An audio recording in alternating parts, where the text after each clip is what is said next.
मेरा नाम राशिद ज़हीर है और आप देख रहे हैं ऑनलाइन न्यूज़ इंडिया। बेरोजगारी के इस आलम में अगर कोई नेता तथ्यों के साथ कोई बात कहे कि आपको अगर हमारी पार्टी आती रोजगार मिल जाएगा, मिले ना मिले बात अलग है, लेकिन एक सुखद और एक अच्छा प्रपोजल होता है।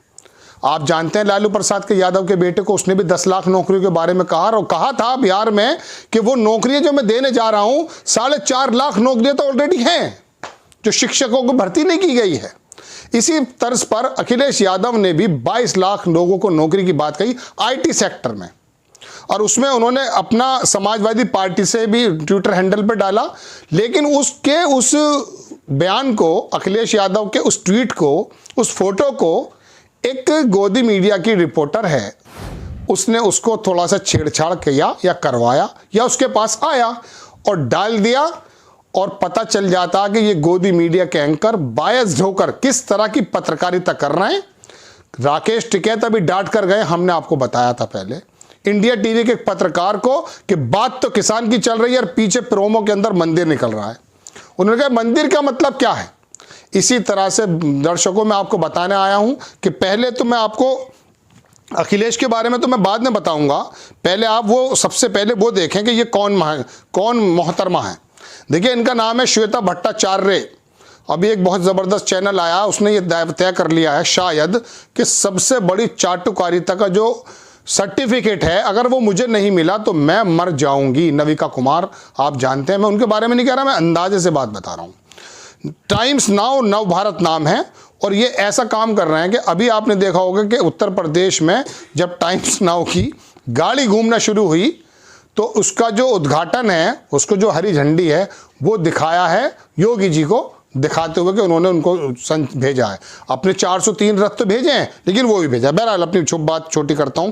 इनका नाम है Shweta Bhattacharya, journalist, times now, है ना। राष्ट्र सर्वोपरि, राष्ट्र बड़ा जबरदस्त आता, बाकी लोग राष्ट्र की बात नहीं करते क्या। चलिए अब मैं आपको दिखाता हूं इनका ट्वीट। बिना वेरिफिकेशन के एक पत्रकार जब कोई बात करता है तो वो पत्रकारिता के उन सिद्धांतों को कुचल कर रख देता है। देखिए, श्वेता भट्टाचार्य ने इस तस्वीर को देखकर आप क्या कहेंगे। अखिलेश यादव ने अपना संकल्प पत्र वो 22 लाख लोगों की नौकरी का दिखाया था, उसकी जगह लगा दिया है ये जो आपकी स्क्रीन पर है। योगी जी हैं जो राम को लाए हैं हम उनको लाएंगे, यानी कि ये लगा दिया। इसको कहते हैं डॉक्टर्ड मॉर्फेड, ठीक है, मॉर्फेड। अब आप देखिए हजरत मन कि ये हैं वो श्वेता भट्टाचार्य। अब इन्होंने आगे क्या लिखा, जब ये ट्वीट इनको ट्रोल हुआ, लोगों ने कहा कि आप ऐसे कैसे कर सकती हैं, तो इनका जवाब है, पहले अब मैं तुम्हें समाजवादी पार्टी का वो दिखाता हूं। समाजवादी पार्टी के राष्ट्रीय अध्यक्ष और पूर्व मुख्यमंत्री श्री अखिलेश यादव ने घोषणा की कि 2022 के विधानसभा चुनाव में समाजवादी पार्टी की सरकार बनने पर नौकरी रोजगार संकल्प श्रृंखला में आईटी सेक्टर में 22 लाख लोगों को नौकरी दी जाएगी। नहीं देंगे तो सवाल कीजिएगा, अगर सत्ता में आते हैं। बात तो की, 3 रुपए की बिजली देने की बात तो की, नहीं देंगे तो मत हटाइएगा, अगर आ जाते हैं। अब ये फोटो देखिए, ये आपकी स्क्रीन पर फोटो है, इसमें लिखा है नौकरी रोजगार संकल्प श्रृंखला। बेरोजगारी के हालात खराब है, वो भी आपको अगर वक्त हुआ तो आज जाते जाते बता दूंगा। अब इसमें ये था फोटो, इसके फोटो को जगह हटा करके लगा दिया योगी जी का फोटो, और टाइम्स नाउ नव भारत की जबरदस्त पत्रकार ने आकर के कहा कि ये देखिए ये है, बिना किसी उसके वो मॉर्फेट फोटो लगा दी। अब वो पहले सुन लीजिए, इनका जवाब भी आया है। श्वेता भट्टाचार्य ने फिर उसको ट्वीट किया और लिखा, एक मॉर्फेट फोटो पोस्ट करने का दर्द देखिए। इनकी गलती नहीं मान रही हैं अपनी, सारी गैंग लग गई इसको जस्टिफाई करने में कि ये मॉर्फेट फोटो है, गजब है। और जो लिबरल गैंग ज्ञानवर्धन कर रहे हैं मेरी पत्रकारिता पर, अपना गिरेबान झांकें और किसी फोटो में कैप्शन का अर्थ समझें, क्योंकि सब बड़े और नामी गिरामी लोग हैं ये। इनको बड़ी परेशानी हो गई और उन्होंने कहा अपने गिरेबान में झांको, यानी कि चोरी और सीना जोरी। एक तो गलत फोटो आप जो है ट्वीट करती हैं, आपकी मानसिकता पता चल जाती है कि आप पत्रकार नहीं हैं, आप भारतीय जनता पार्टी की एजेंट हैं। योगी जी से आपको कुछ ज़्यादा स्नेह है। उसके संकल्प पत्र को, बेरोजगारी को दूर करने की जो बात करते हैं अखिलेश यादव, उसको हटा करके आप ये लगती हैं, और उसको जब आपको थोड़ा सा ट्रोल किया जाता है तो आप अपनी जबान दराजी पे उतर आती हैं। सॉरी। अब मैं दिखाता हूं, ये तो इनकी बात हो गई। अब मैं आपको दिखा देता हूं कि किन किन लोगों ने इनके बारे में क्या क्या लिखा। प्रज्ञा मिश्रा, जबरदस्त पत्रकार। देखिए, पत्रकार जो अच्छा जमीन पर काम करता है, सरकार से सवाल पूछने के भी, विपक्ष की बात भी करता है, विपक्ष से भी सवाल पूछता है, उसकी तारीफ होती है।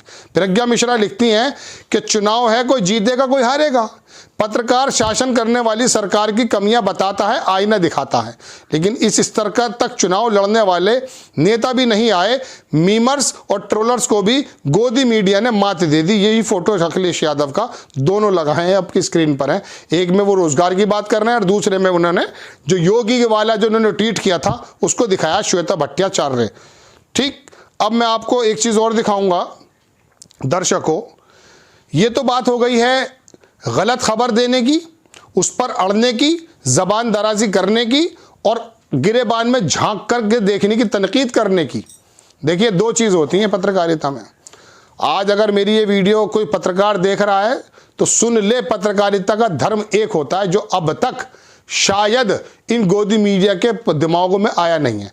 तनकीद और तौहीन, ते ता टी, इसी से बना है तनकीद और तौहीन। आप अगर तनकीद करते हैं, आप कहते हैं कि आपने गलत किया है और इसका जवाब दीजिए, आप पत्रकार हैं। लेकिन आप अगर किसी विपक्ष की या किसी की भी तौहीन करने पर उतर आते हैं, गलत इल्ज़ाम पर आ जाते हैं, इल्ज़ाम तराशी पर आ जाते हैं, तो आप पत्रकार नहीं, अब आप दलाल हैं। उस आदमी ने 22 लाख नौकरी की बात कही हो या ना हो, बात की बात है, गर्भ में छुपाए भविष्य के। लेकिन आप बन गई हैं प्रवक्ता और तौहीन पर उतर आई हैं। जब आपकी गलती बताई तो अब आप तौहीन पर उतर आती हैं। तो तनकीद तो आप कर सकते हैं लेकिन तौहीन नहीं कर सकते। और तौहीन, तनकीद भी ऑथेंटिक, ये चीज होता पत्रकारिता। कितनी बार बताया जाए। बहरहाल, अब ये तो हो गई खबर। आपको 1 मिनट का मैं समय और लूंगा। अगर इसको खबर ही करनी थी, वो जो बेरोजगारी दूर करने के लिए अखिलेश यादव लाए थे, तो उसको ये कर सकती थी। ये एक रिपोर्ट है, देश में 3.03, 3 करोड़ लगभग 3,000 करोड़ युवा बेरोजगार, ये लॉकडाउन के दौर से भी ज्यादा। कौन छापता है? भास्कर। ये बड़ी जबरदस्त रिपोर्टिंग की थी, पीछे छापे भी लगे थे इनके यहाँ। भास्कर एनालिसिस, पिछले 4 साल से लगातार बढ़ रही है बेरोजगारी, देश में 3 करोड़ युवा बेरोजगार, लॉकडाउन के दौर से भी ज्यादा। ये ज्यादा मुसलमान नहीं है बेरोजगार, ये भी ध्यान रखिएगा। ओबीसी के लोग हैं, जनरल क्लास के लोग हैं, पढ़े लिखे लोग हैं, अपने ही लोग हैं, भारतीय जनता पार्टी को वोट देने वाले लोग हैं जो बेरोजगार बन गए हैं। अगर बात करनी तो ये कर लेती। अखिलेश यादव का मॉर्फेट ला करके बता रही हैं आप, और उसके बाद फिर बात करती हैं दूसरी। देख लीजिए, बात को खत्म करता हूं जल्दी जल्दी, चूंकि बड़ी खबर है। चौंकाने वाले 3 तथ्य कुल बेरोजगारी में 95%, 19 साल से कम उम्र के इस समय 1.8, 1 करोड़ 18 लाख करोड़ से ज्यादा ग्रेजुएट बेरोजगार, यानी कि लगभग 1 करोड़ 20 लाख, 1 करोड़ 24 लाख करोड़ तो सक्रियता से काम खोज भी नहीं रहे, यानी कि 1.25 करोड़ तो आपको परेशान भी नहीं कर रहे, घर पे बैठे हैं। और 1 करोड़ 18 लाख करोड़ जो है वो ग्रेजुएट बेरोजगार हैं। ये आलम है। अगर ये गलत है तो इन पर मुकदमा करके जेल भेज दो दैनिक भास्कर वालों को। ये खबर नहीं है आपके सामने, आप तो थ्रिल पैदा करेंगी। नविका कुमार का देखिएगा जरा, वो यही तो आई है नई पत्रकार बनकर के, पुरानी है लेकिन नई बात है, ये नई बदल के रख देंगे। सिर्फ 4 साल में बढ़ गए 1.6, 1 करोड़ 26 लाख करोड़ युवा बेरोजगार। अब इसमें टाइम भी देखेंगे अगर आप, किस किस उम्र के लोग हैं। सितंबर 2021 में 40 लाख, लॉकडाउन के दौर में 30 लाख थे। ये तमाम के तमाम में आपके युवा इतने हताश हैं कि नौकरी की तलाश ही छोड़ दी। भास्कर रिपोर्ट आपकी स्क्रीन पर लगा देता हूं, इसको जूम करके देख लीजिएगा, स्क्रीन शॉट लेकर के पूरी बात आ जाएगी। दैनिक भास्कर की खबर है। तो एक तो चोरी या सीना जोरी, अगर रिपोर्टिंग के एथिक्स जानती और जानती, जबान चलाना पत्रकारिता नहीं होता है। दिमाग में गोबर की जगह अगर अक्ल है और आंख देखने वाली है और जबान के अंदर इतनी ताकत है, रूह और जमीर जागा हुआ है, तब जाके पत्रकारिता होती है। किसी नेता के मुंह में, किसी अफसर के आंखों में आंख डाल करके बात की जाती है, इसको कहते हैं पत्रकारिता। चाटुकारिता को पत्रकारिता नहीं कहते। और अगर गलती हो जाती, किसी से भी हो जाती, मेरे मुंह से 50 अल्फाज ऊपर नीचे निकल जाते चूंकि मैं देख के नहीं बोलता, तो उसके बाद उसे एडिट कर लो और मान लो, फिर कहते हैं कि नहीं, सारे के सारे अपने गिरेबान में झांको। ये है वो एक पत्रकारिता के जो है तौहीन करने का तरीका। अपनी राय कमेंट्स बॉक्स में ज़रूर दीजिए, चैनल को सब्सक्राइब कीजिए, शेयर कीजिए। नेक्स्ट टाइम मैं किसी खबर के साथ आऊँगा। काफ़ी दिन से मेरी तबीयत ख़राब है, इस वजह से बीच बीच में मुझे खांसी उठ जाती है, इसके लिए मैं आज सॉरी बोल देता हूँ पिछले 15-20 दिन से। नेक्स्ट टाइम किसी खबर के साथ आता हूँ, उसी आवाज़ के साथ आ जाता हूँ अगर उम्मीद होती है। तब तक के लिए जय हिंद। इस खबर को अभी लाइक करें, शेयर करें, अभी चैनल को सब्सक्राइब करें और घंटी जरूर